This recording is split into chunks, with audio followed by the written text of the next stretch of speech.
네, 오늘 시편은 대할렐루야 시편이라고도 하는데요. 이 할렐루야라는 단어는 없지만 계속해서 여호와께 감사하라, 찬양하라라는 감사의 찬양의 시입니다. 총 26개의 구절로 되어 있는데요. 모든 구절의 끝에 그 인자하심이 영원함이로다로 끝나고 있습니다. 이 시에는 다양한 감사의 찬양의 나옴이 나오는데 창조주 하나님에 대한 찬양도 나오고요.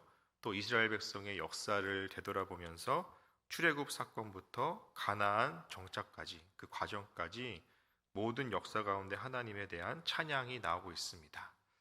우리 1절 말씀을 먼저 같이 읽겠습니다. 여호와께 감사하라. 그는 선하시며 그 인자하심이 영원함이로다. 아멘. 자, 여호와께 감사하라. 왜 감사하는가? 그 여호와는 선하시고 인자하심이 영원하기 때문이다. 계속 감사하라, 감사하라 반복하면서 그 감사의 내용이 하나님의 선하심과 인자하신 성품 때문이다 라고 말씀합니다.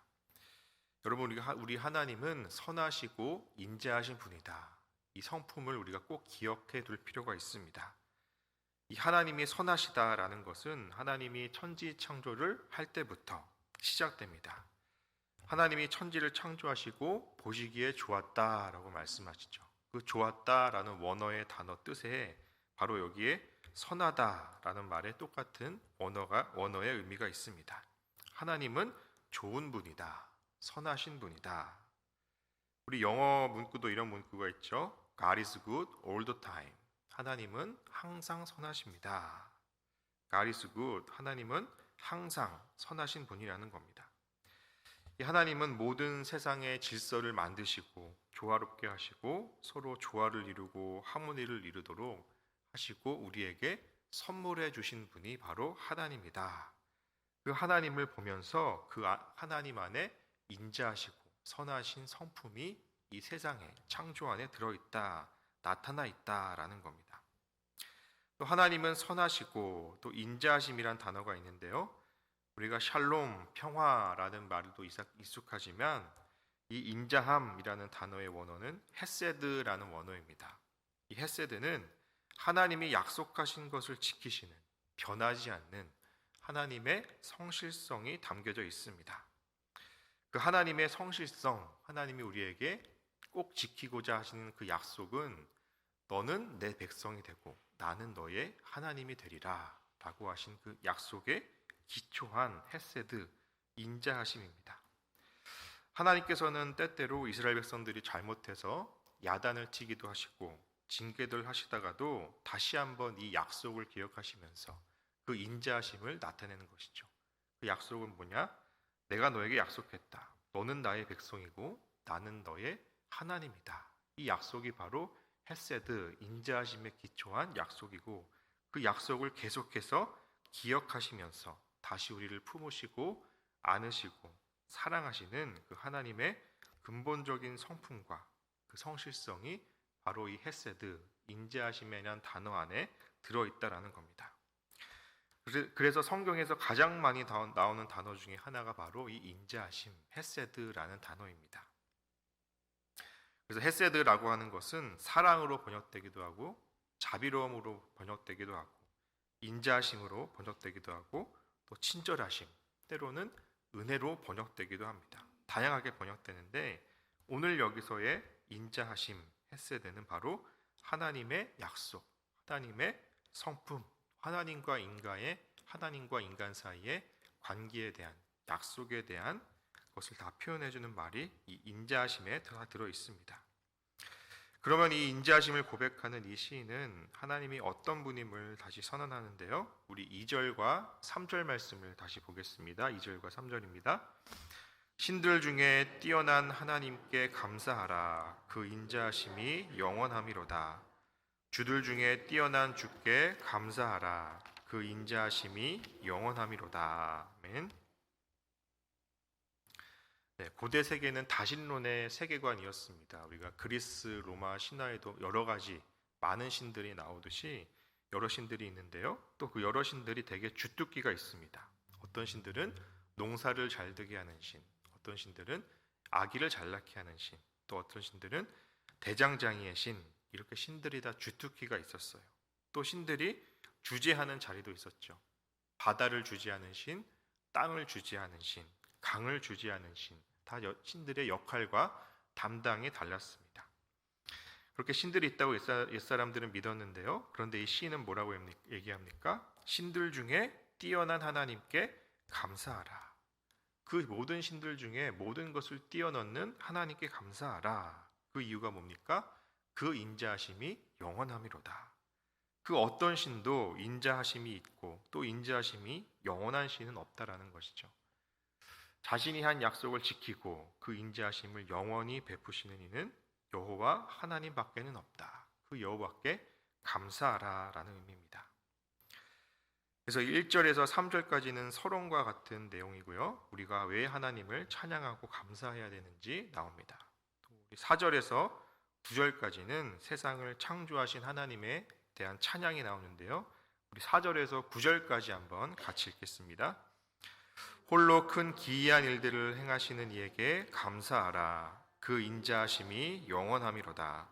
지혜로 하늘을 지으신 이에게 감사하라. 그 인자하심이 영원함이로다. 땅을 물 위에 펴신 이에게 감사하라. 그 인자하심이 영원함이로다.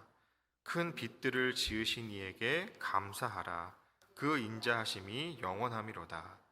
해로 낮을 주관하신 이에게 감사하라. 그 인자하심이 영원함이로다. 달과 별들로 밤을 주관하신 이에게 감사하라. 그 인자하심이 영원함이로다. 아멘. 자, 하나님이 만드신 하늘과 땅의 모든 창조 세계를 보면서 감사하라. 그 창조 세계 안에 하나님의 인자하심이 드러나 있다라는 겁니다. 아, 하나님이 이 창조 세계를 나에게 선물로 주셨구나. 그래서 떠오르는 태양을 보면서도 감사하고, 밤하늘에 빛나는 별을 보면서도 감사하고, 바다를 보면서도 감사하고, 아, 어떻게 저렇게 물과 땅의 경계가 이렇게 나뉘어져 있는가 신기해하면서 감사할 때에, 아, 이 땅의 경계가, 물의 경계가 나뉘어져 있다는 것이 바로 하나님의 나에 대한 인자하심과 사랑이 들어있는 거구나 라는 것을 믿음으로 깨달을 수 있다는 겁니다. 또 우리가 나무 한 그루를 보면서도 감사하고, 꽃 한 송이를 보면서도 감사하고, 모든 것들, 이 자연 세계를 보면서 감사하고, 그 속에서, 자연 속에서, 창조 세계 속에서 하나님의 인자하심을 보는 믿음의 눈이 우리에게 있을 때 우리가 여호와께 감사할 수 있다라는 겁니다. 그리고 10절부터는요, 이제 역사 속에서, 이스라엘 백성의 역사 속에서 하나님이 어떻게 일하셨는지에 대한 얘기가 나옵니다. 10절에서 13절까지 한번 보겠습니다. 10절에서 13절입니다.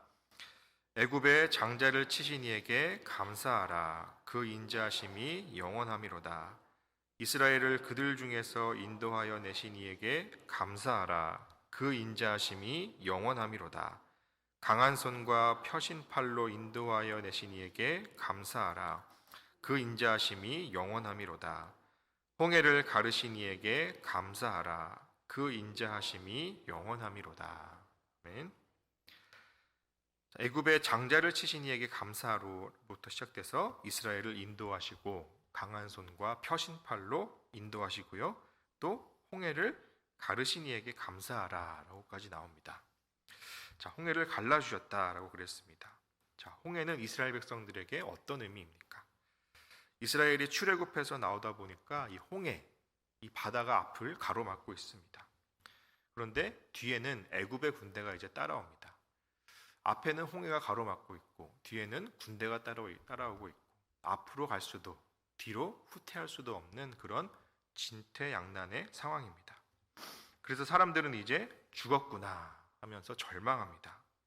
그러니까 이 홍해라는 것은 절망의 바다입니다. 아무것도 할 수 없고 아무데도 움직일 수 없는 그런 절망의 바다인 것이죠. 때때로 우리도 살다 보면 이런 홍해 앞에 서 있는 것처럼 절망의 어둠 속에서 내가 정말 아무것도 할 수 없는 그럴 때가 옵니다. 그때 어떻게 되는 겁니까? 하나님이 이스라엘 백성의 뒤에 애굽의 군대를 구름 기둥과 불 기둥을 보내서 막아주셨습니다. 그들이 접근하지 못하도록 막아주시고, 또 앞에 홍해는 밤새도록 동풍을 바람을 불게 해서 홍해를 갈라서 그 절망의 바다를 건너서 그 홍해를 마르게 하시고 이스라엘 백성이 지나가게 인도하십니다. 그 절망의 바다, 절망의 땅이 이제 희망의 땅으로 변한 것이죠. 그리고 나중에 이스라엘 백성이 다 건너고 나서 애굽의 군대를 막고 있던 구름 기둥과 불 기둥이 거칩니다. 그리고 애굽 군대가 이스라엘 백성을 쫓아갑니다. 이스라엘 백성을 따라 들어갔던 애굽 군대는 홍해의 바다 그 안에서 빠져서 모두 죽게 됩니다. 그 당시에 가장 강력했던 이집트의 군대가 하나님의 능력 앞에서, 하나님의 힘 앞에서 얼마나 무력한가를 보여주고 그 군대가 아무 역할도 하지 못하는 것을 보여주고 또 사람들을, 이스라엘 백성들을 괴롭혔던 사람들이 얼마나 허약했던 사람들인지 하나님이 한 번에 보여주신 사건입니다. 우리도 앞에는 홍해가 가로막고 있고 뒤에는 군대가 쫓아오고 있는 것 같은 그런 아무것도 할 수 없는 그런 상황이 있었습니다. 그런데 지나놓고 나니까 우리는 그 홍해를 건넜습니다. 하나님이 나를 쫓아오고 있던 그 애굽의 군대를 모두 무너뜨리셨습니다. 우리는 홍해를 건넜고 그것은 내 힘이 아니었다. 바로 하나님의 인도하심이었다라는 경험이 다 있을 겁니다. 이스라엘을 통과하게 하시고 바로와 그의 군대를 엎드리게 하신, 광야를 통과하게 하신 하나님, 바로 왜 그러셨는가? 바로 그 인자하심 때문이다. 내가 바로 그 인자하심, 영원하신 인자하심으로 인해서 하나님께 감사한다라는 고백입니다. 우리 14절에서 16절 말씀도 한번 보겠습니다. 14절에서 16절입니다. 이스라엘을 그 가운데로 통과하신 이에게 감사하라. 그 인자하심이 영원함이로다. 바로와 그의 군대를 홍해에 엎드려치신 이에게 감사하라. 그 인자하심이 영원함이로다. 그의 백성을 인도하여 광야를 통과하신 이에게 감사하라. 그 인자하심이 영원함이로다. 아멘. 네, 하나님의 인자하심으로 우리는 홍해를 건넜다. 광야를 통과했다라고 이스라엘 백성들은 고백합니다. 말씀을 맺겠습니다. 여호와께 감사하라. 그 이유가 무엇입니까? 여호와는 선하시며 그 인자하심이 영원함이로다 라는 고백 때문입니다. 그 감사의 이유가 뭔가 하고 봤더니 나에게 무엇을 해 주셨기 때문이 아닙니다. 내가 원하는 뭔가를 해 주셨기 때문이 아니라 나와 함께 하시는 그 하나님이 선하고 인자하신 분이기 때문이다 라는 사실 때문입니다. 나에게 어떤 보상이 주어졌기 때문이 아니라 내가 원하는 것이 주어졌기 때문이 아니라 선하시고 인자하신 하나님이 나와 함께 계시다라는 사실 때문에 감사하는 겁니다. 그 인자하시고 선하신 성품 때문에 그 사실만으로도 감사하라라고 말씀하는 겁니다. 그런데 때로는 감사할 게 있어야 감사하지 그럴 때가 있죠. 사는 게 너무 힘들고 고단한데 불평만 생기고 감사가 나오지 않을 때가 있습니다. 이 감사하는 마음은 대체 어디에서 나오는가? 바로 선하신 인자하신 하나님의 성품을 깨달을 때만 나올 수 있습니다. 내가 하나님의 사랑에 빚진 자이다 라는 믿음에서 나오는 겁니다. 그 하나님이 인자하신 사랑과 선하신 사랑으로 나를 구원하시고 여기까지 인도하셨다 라는 사실을 믿을 때 감사는 거기서부터 시작되는 것이죠. 그 인자하신 사랑에 빚진 자라는 것을 깨닫게 해 주옵소서. 이 시간 함께 기도하십시오. 그리고 하나님이 창조하신 하늘과 땅과 이 창조 세계를 보면서 그 창조 세계 안에 하나님의 인자하심이 다 이루어져 있구나. 이 모든 것을 내게 선물로 주셨구나. 깨달으면서 감사하십시오. 또한 우리의 과거의 삶 속에서 홍해라는 절망이 있었지만 그 홍해를 가르시고 나를 건너게 하셨던 그 은혜를 기억하시고 감사하십시오. 절망의 바다를 갈라서 나를 구원하신 그 하나님의 은혜에 그 인자하심을 감사하고 찬양하는 저와 여러분 되시기 바랍니다.